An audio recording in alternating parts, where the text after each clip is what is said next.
Okay, question number 6 में आपके पास data available है 5 साल का। इनफ्लो कैलकुलेट करके दिया हुआ है, आउटफ्लो कैलकुलेट करके दिया हुआ है, आपको सिर्फ प्रेजेंट वैल्यू फाइंड आउट करनी है। प्रेजेंट वैल्यू बिल्कुल उसी तरह फाइंड आउट होगी जिस तरह टाइम वैल्यू ऑफ मनी में फाइंड आउट करते थे कि F V divided by 1 plus I power N.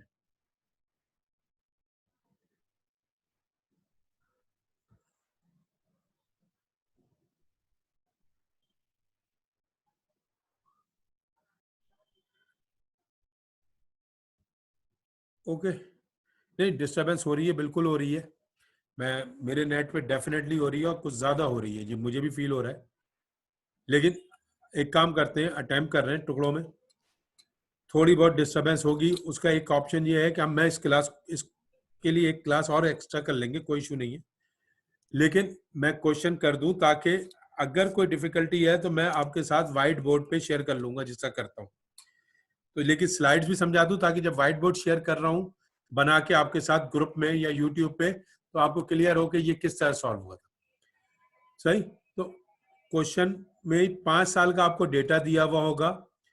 अब याद रखिएगा क्वेश्चन नंबर 6 और इससे आगे जितने भी क्वेश्चन है उनमें आपको इनफ्लो और आउटफ्लो कैलकुलेट नहीं करना।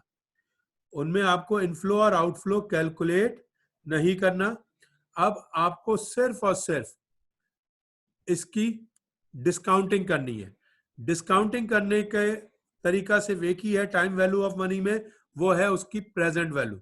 आपको सिर्फ हर कैश फ्लो की प्रेजेंट वैल्यू निकालनी है और ये डिसाइड करना है कि प्रोजेक्ट पॉजिटिव है तो आगे लेके चलेंगे और अगर प्रोजेक्ट नेगेटिव है तो आगे लेके नहीं चलेंगे।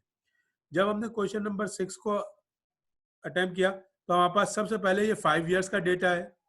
उसके बाद आपके पास यहाँ पे 5 इयर्स का कैश इनफ्लो होगा। अब ये आपकी मर्जी है, कॉस्ट को आप ऊपर ले लें नीचे ले लें, इसमें कोई फर्क नहीं है क्योंकि इसने माइनस होना है।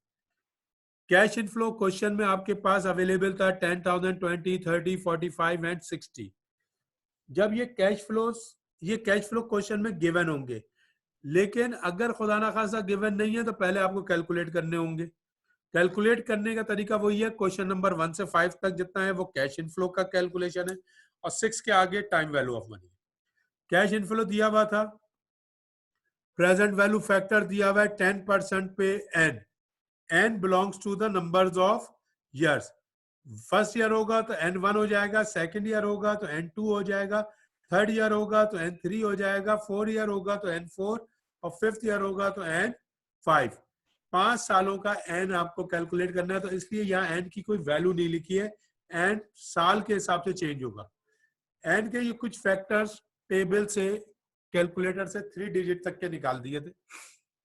प्रैक्टिकली करना चाहें तो बिल्कुल 10,000 डिवाइडेड बाय 1.10 पावर 1, तो वो ऑटोमेटिकली आपका ये x की वैल्यू आना शुरू हो जाएगी कि वो जो एक साल बाद मुझे 10,000 मिलेंगे, आज उसकी वैल्यू है 9090। एक साल 2 साल बाद जो मुझे 20,000 मिलेंगे उसकी वैल्यू है 16,520। थर्ड ईयर जब मुझे 30,000 मिलेंगे तो राइट नाउ उसकी वैल्यू है 22,530। फोर्थ ईयर जब मुझे 45,000 मिलेंगे तो उसकी वैल्यू 30,000 समथिंग है। और फिफ्थ ईयर जब मुझे 60,000 मिलेंगे तो उसकी वैल्यू 37,000 है। इट्स मीन्स कि जब टोटल ये प्रोजेक्ट अपने 5 साल पूरे कर लेगा या अपनी लाइफ पूरी कर लेगा तो इससे मुझे जो टोटल कैश आएगा वो आएगा कैश 116,135। ये कैश टोटल मेरे पास आएगा। और इस प्रोजेक्ट को पूरा करने के लिए जो मशीन मुझे लेनी है उसकी वैल्यू है 70,000।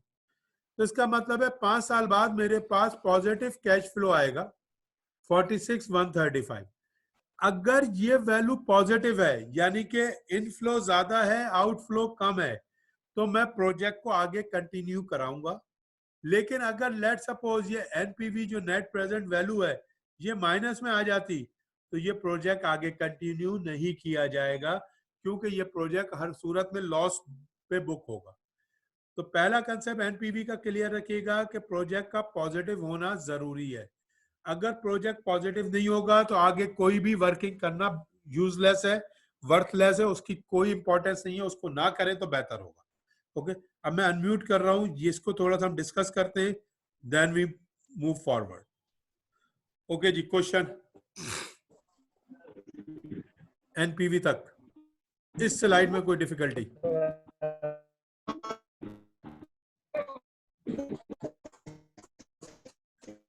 मैं म्यूट कर रहा हूं, जिसका क्वेश्चन है वो हैंड रेज करे तो मैं उसको इंडिविजुअली म्यूट कर दूंगा।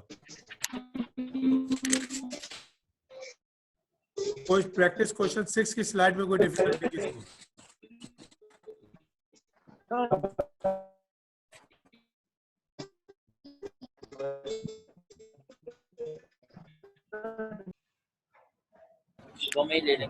सर क्लास कैंसिल कर दें? नहीं, एक काम करते हैं, कर दें आज जैसे। करते हैं। मैं नहीं बताऊंगा। सर क्लास कैंसिल कर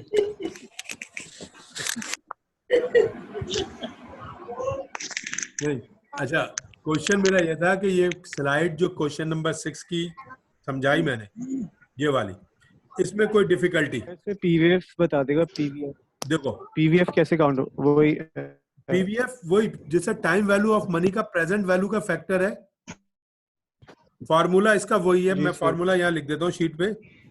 फॉर्मूला जो हमारा टाइम वैल्यू ऑफ फॉर्मूला है,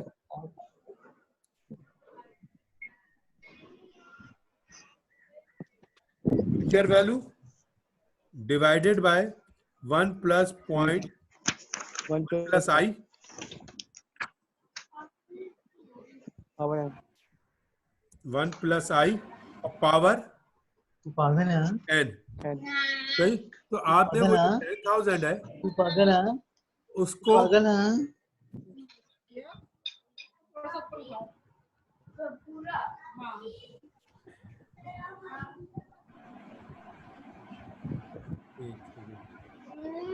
मैं म्यूट कर रहा हूँ ऑल को, और उसका जिसका क्वेश्चन हो ना वो हैंड रेज कर दे बस। ये जो फैक्टर था प्रेजेंट वैल्यू का,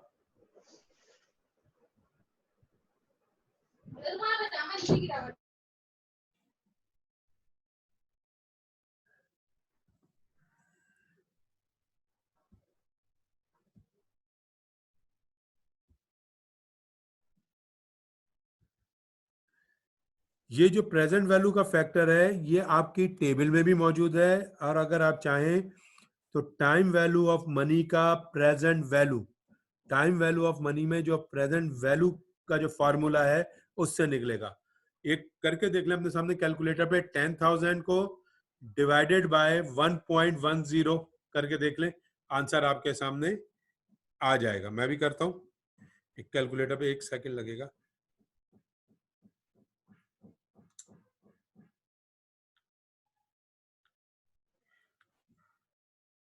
$10,000 डिवाइडेड बाय 1.10, 9090.909090। तो ये उसी तरीके से निकलेगा जिस तरीके से प्रेजेंट वैल्यू टाइम वैल्यू में कैलकुलेट होती है। बस ये कि 10,000 अलग कैलकुलेट होगा, 20 अलग कैलकुलेट होगा, 30।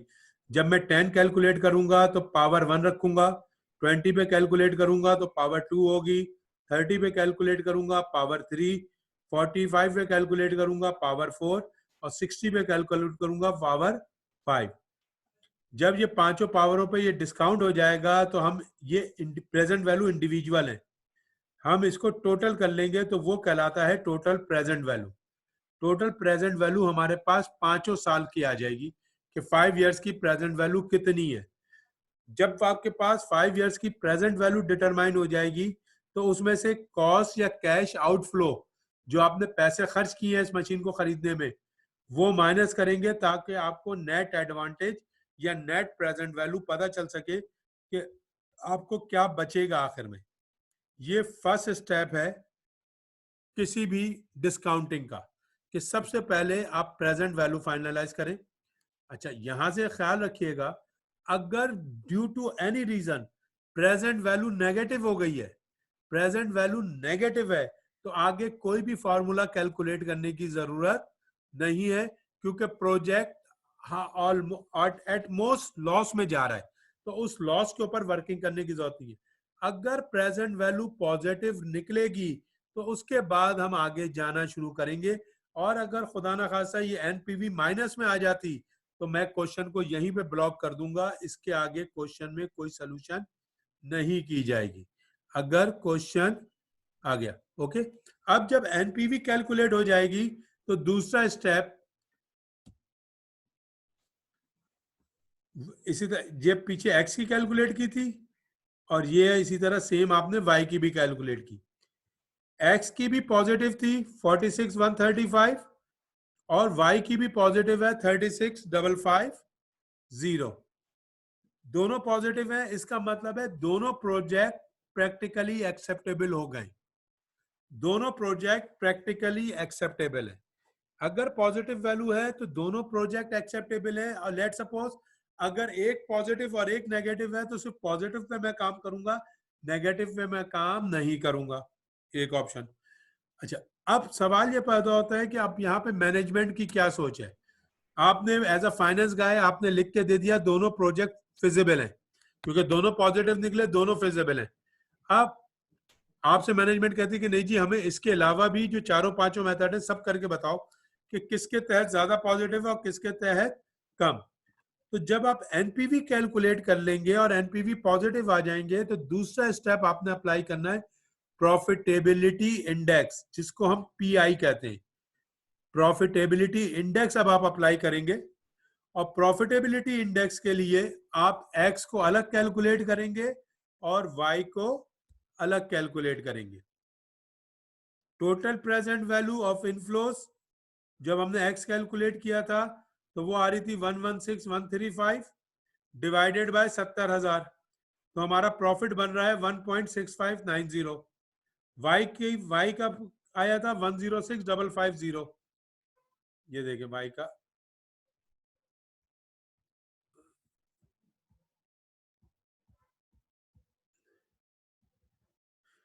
देखिए एक्स का निकला था 116,135, इसी तरह वाई का भी निकला हुआ है 106,550। ये आया हुआ, 6 आया पे कहाँ चले गए, 106,550 ये यहाँ आया हुआ है। दोनों प्रेजेंट वैल्यू आपके पास आ जाएंगी, वो यहाँ पे आप टोटल पीवी ऑफ इनफ्लोज ऊपर रखेंगे, एक्स का एक्स में, वाई का वाई में। इसी तरह आउटफ्लोज रखेंगे। अच्छा, आउटफ्लोज के मामले में क्लियर रखना, प्रेजेंट वैल्यू ऑफ आउटफ्लोज या आउटफ्लोज सेम चीज है, इसमें कोई फर्क नहीं है। प्रेजेंट वैल्यू ऑफ आउटफ्लोज कहूं या आउटफ्लो कहूं, ये ऑलवेज रिमेन सेम है, इसमें कोई फर्क नहीं है। तो ये दोनों 70,000 थे। तो अगर मैं एक्स लेता हूं तो एक्स में प्रॉफिट का मार्जिन 1.659 है और वाई में प्रॉफिट का मार्जिन 1.522 है। यहां पे जो थोड़ा सा समझने की चीज है वो ये कि आपका एक्स प्रोजेक्ट और वाई प्रोजेक्ट दोनों पॉजिटिव आए थे, तो दोनों पॉजिटिव थे, तो आपने फिर उसके बाद चेक किया प्रॉफिट, तो आपको पता चला एक्स में ज्यादा प्रॉफिट है और वाई में कम प्रॉफिट है। ये सेकंड स्टेप है जिसके जरिए आप प्रोजेक्ट इवेल्युएट करते हैं। जब आपका प्रॉफिट कैलकुलेट हो जाएगा, एनपीवी कैलकुलेट हो जाएगा, ये ख्याल रखिएगा कि अगर एनपीवी नेगेटिव होगा, अगर एनपीवी नेगेटिव होगा तो पीआई हमेशा नेगेटिव निकलेगा। नेगेटिव से मुराद है लेस देन 1 निकलेगा, मोर देन 1 नहीं आएगा। अब पीआई हमेशा 1 से ज्यादा निकलना चाहिए, 1 से कम किसी सूरत में नहीं आना चाहिए। 1 से कम आ गया है तो इसका मतलब है या तो आपने एनपीवी गलत कैलकुलेट की है या पीआई गलत हो रहा है। पॉजिटिव का पीआई हमेशा 1 प्लस होगा, नेगेटिव एनपीवी का पीआई हमेशा 1 माइनस होगा, ये ख्याल रहे। ओके, जब आपका प्रॉफिटेबिलिटी इंडेक्स कैलकुलेट हो जाएगा तो आप कैलकुलेट करेंगे आईआरआर। अच्छा, यहां पे एक थोड़ी सी तवज्जो दीजिएगा या कंसंट्रेशन जरूरी है। एनपीवी और पीआई ये ओपन होता है फॉर एवरीवन, इसको आप किसी को भी बता सकते हैं, किसी को भी डेटा दे सकते हैं। लेकिन IRR it's purely your own, ये डेटा आप किसी को नहीं देते। इंटरनल रेट ऑफ रिटर्न कि भाई ये 10-15% पे तो मैं प्रॉफिट पे काम कर रहा हूँ, लेट सपोज 10% रख के, लेकिन ये प्रोजेक्ट तो मुझे 10 से ज्यादा कमाएगा। मैंने तो एक मिनिमम स्केल रखा था कि जब 10% होगा तो मैं काम करूंगा, अगर 10% नहीं होगा तो काम नहीं करूंगा। प्रेजेंट वैल्यू हम क्वेश्चन की साकिब इसलिए निकालते हैं ताकि हमें उसका 5 साल बाद का आज वैल्यू पता चले। हम टाइम वैल्यू ऑफ मनी में भी प्रेजेंट वैल्यू इसलिए निकालते थे कि अगर वो 5 साल बाद मुझे 1 लाख रुपए देगा तो वो 1 लाख रुपए अगर मैं आज उसको देता हूं और मुझे वापस वो 5 साल बाद करेगा तो आज उसकी वैल्यू कितनी होगी अगर 5 साल बाद ये वापस आएंगे। तो उसी तरह ये प्रोजेक्ट अगर मैं आज लगाता हूं और 5 साल तक ये प्रोजेक्ट मुझे कमा के देगा तो डेफिनेटली 5वें साल उसकी वो वैल्यू तो नहीं होगी जो आज होनी चाहिए। तो 5 साल बाद ये मुझे कितने का पड़ेगा। तो डिस्काउंटिंग हम उस पॉइंट से करते हैं ताकि हमारी आज की परचेजिंग पावर डिटरमाइन हो सके। अगर आज की परचेजिंग पावर आपकी पॉजिटिव है तो प्रोजेक्ट आपके लिए एक्सेप्टेबल है, लेकिन अगर आज की प्रेजेंट वैल्यू नेगेटिव आ जाती है तो फिर बेहतर ऑप्शन ये है कि आप इस प्रोजेक्ट पे काम ना करें, क्योंकि ये अल्टीमेटली 5 साल बाद भी आपको लॉस ही बुक कराएगा, इसका प्रॉफिट दिख नहीं रहा है। जिसको हम बहुत कॉमन अल्फाज में अमूमन कहते हैं एक दूसरे से कि यार काम तो अच्छा है लेकिन मजा नहीं है। तो वही वाली चीज है कि काम हो सकता है आपको बड़ा अच्छा लग रहा हो लेकिन उसमें जो पैसे कमाने चाहिए थे वो पैसे आप कमा नहीं पा रहे हैं। तो इसलिए हम टाइम वैल्यू ऑफ मनी का फैक्टर अप्लाई करते हैं। उसके बाद दूसरी चीज निकालते हैं IRR। तीसरी चीज IRR हम इसलिए निकालते हैं कि भाई 10% तो मेरा मिनिमम प्रॉफिट है जो मुझे चाहिए, तो क्या ये प्रोजेक्ट मेरा 10% पे ही काम करेगा या 10 से ज्यादा पे काम कर रहा है। अच्छा बाद वक्त देखो अभी हमने 10 पे किया था तो हमें 46,000 और 36,000 का प्रॉफिट दिख रहा था। यह ख्याल रखना मैं थोड़ा सा पीछे जा रहा हूं।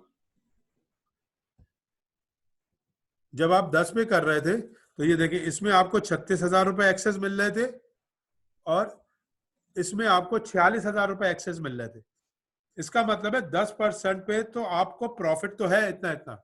मैंने कहा यार मुझे ये बताओ कि जहां पे मेरा ये एनपीवी 0 है तो इसका मतलब है वो मेरी ओरिजिनल परसेंटेज है जो मैं कमा रहा हूं, उस परसेंटेज को हम कहते हैं IRR। IRR और एनपीवी में कोई फर्क नहीं है, दोनों एक ही तरीके से निकलते हैं।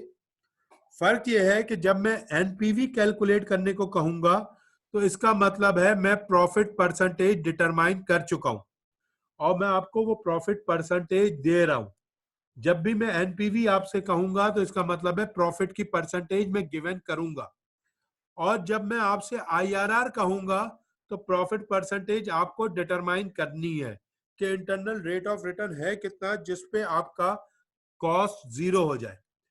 इसीलिए हम IRR को नॉर्मली तौर पे कहते हैं टेस्ट एंड ट्रायल, कि आपको मुख्तलिफ वैल्यू पे ट्राई करना है। बुनियादी कंसेप्ट IRR का यह है कि आपका जो प्रेजेंट वैल्यू है वो ऑलवेज 0 हो जाए, यानी कि NPV consider to be a 0। अभी आपके पास एनपीवी पॉजिटिव बची हुई है, लेकिन जब IRR होगा तो वहां पे वैल्यू एब्सोल्यूट 0 आनी चाहिए। वहां ना कोई पैसा बचना चाहिए, ना कोई कम होना चाहिए, ना ज्यादा। उस पॉइंट से हम जब सॉल्व करेंगे तो सबसे पहले आप वही लेंगे क्वेश्चन में, ईयर्स 5 साल की लाइफ है उसकी टोटल प्रेजेंट वैल्यू है। उसके बाद आप 2 मिनट में नोटेशन से क्लियर ऑल कर दूं। ओके, जब वो लाइफ आपकी ईयर्स में कैलकुलेट हो जाएगी उसके बाद आप इसकी वही प्रेजेंट वैल्यूज दोबारा लेंगे जो क्वेश्चन में कैश इनफ्लोज में ली थी आपने, वो वही कैश इनफ्लो आएगा। इसको मैं चेंज नहीं कर रहा, ये दोनों स्टेप क्वेश्चन में अवेलेबल हैं, ये आपने डिटरमाइन नहीं करने। लेकिन जहां थर्ड स्टेप से अब आप चेंज हो जाएंगे, वहां पे जब आपने क्वेश्चन एनपीवी के लिए निकाला था तो वहां पे यहाँ 27% की जगह, ये जो 27% है इसकी जगह आपने 10 लिया था जो क्वेश्चन में दिया था। अब जब आप IRR निकाल रहे हैं तो आपको टेस्ट एंड ट्रायल करना है। आपने कहा जी मुझे ये वैल्यू प्रेजेंट वैल्यू, मैं थोड़ा सा आगे आ रहा हूं, ये प्रेजेंट वैल्यू यहां 0 चाहिए, यहां 0 चाहिए तो मैं कितने % पे डिस्काउंट करूं कि यहां 0 हो जाए। तो मैंने कहा वहां 10 पे तो यहाँ 46,000 बचे हुए थे, मैंने कहा यार 27 पे निकालता हूं। अच्छा ये वैल्यू क्योंकि मैंने पहले से डिटरमाइन की हुई है तो इसलिए थोड़ा बहुत आपको इसीलिए ये याद रखिएगा IRR में टेस्ट एंड ट्रायल है। आप एक वो वैल्यू निकालेंगे 27 पे जिसमें पॉजिटिव बचेगा और एक 28 की वो वैल्यू निकालेंगे जिसमें नेगेटिव बचेगा। इसका मतलब यह है कि आपका IRR 27% से ज्यादा है और 28% से कम है, यानी कि 27% से ज्यादा मेरा प्रॉफिट है और 28 से कम है। सही है, मैं डिमांड 10 की कर रहा हूं, लेकिन ये प्रोजेक्ट मुझे बुनियादी तौर पे 27% बचाएगा। IRR के लिए याद रखना, सब कुछ जैसा भी हो, जितना हाईएस्ट आपका IRR होगा, सॉरी,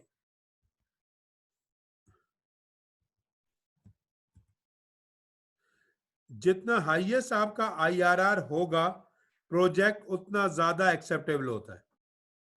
जीरो, देखो जीरो ओपनिंग बैलेंस है, ओपनिंग बैलेंस को हमने यहाँ कॉस्ट में 70,000 नीचे लिख लिया है। आप चाहे ऊपर जीरो से ले लें, जीरो के सामने 70,000 आएंगे बस।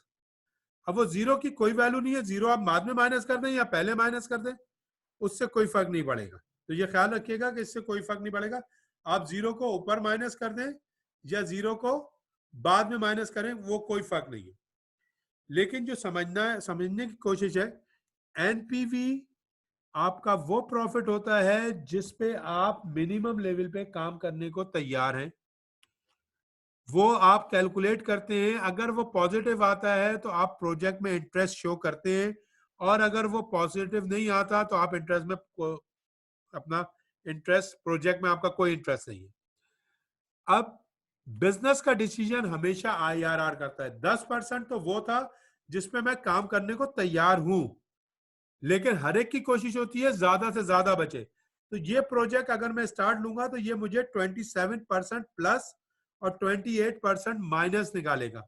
कैसे निकालेगा? डिस्काउंटिंग ही आपने करनी है। अब आपका फॉर्मूला होगा 10,000 divided by 1.27 power 1, 20,000 divided by 1.27 power 2, 30,000 divided by 1.27 power 3, 45,000 divided by 1.27 power 4, 60,000 divided by 1.27 power 5। तो ये वैल्यूज आपके सामने आ गई। हमें चाहिए यहाँ पे ये जो 370 रुपए है ना, यहाँ पे मुझे जीरो चाहिए। अब यहाँ पे क्योंकि जीरो नहीं हुआ तो मैंने कहा यार 27 से ऊपर डिस्काउंट करो। सिमिलर चीजें वही 10, 10, 20, 30, 45 और 60, लेकिन अब डिस्काउंट होंगी 1.28 पे। 1.28 पे डिस्काउंट किया तो नेगेटिव आ गया। जैसे ही नेगेटिव आ गया आपने वहां क्वेश्चन रोक दिया। ये पूरे इस क्वेश्चन में ख्याल रखना, जब भी नेगेटिव वैल्यू आएगी क्वेश्चन वहां स्टॉप हो जाएगा, उससे आगे क्वेश्चन सॉल्व करने का कोई एडवांटेज नहीं है। आपने कहा इसका मतलब है 28 से ज्यादा तो प्रॉफिट नहीं है। अब मैंने आपसे कहता हूं शॉर्टकट मेथड ये है कि आपसे मैंने पूछा भाई आपका इंटरनल रेट ऑफ रिटर्न क्या है, आपने कहा 27 प्लस और 28 माइनस। लेकिन मैंने आपसे कहा नहीं भाई, मुझे तो एक्यूरेट वैल्यू बताओ कि वो एक्यूरेट वैल्यू क्या है, कि कितने परसेंट पे तुम काम कर रहे हो। कंप्यूटराइज फाइनेंस में अब it's hardly take a 10 second. Computerize software में मैं ये वैल्यू डाल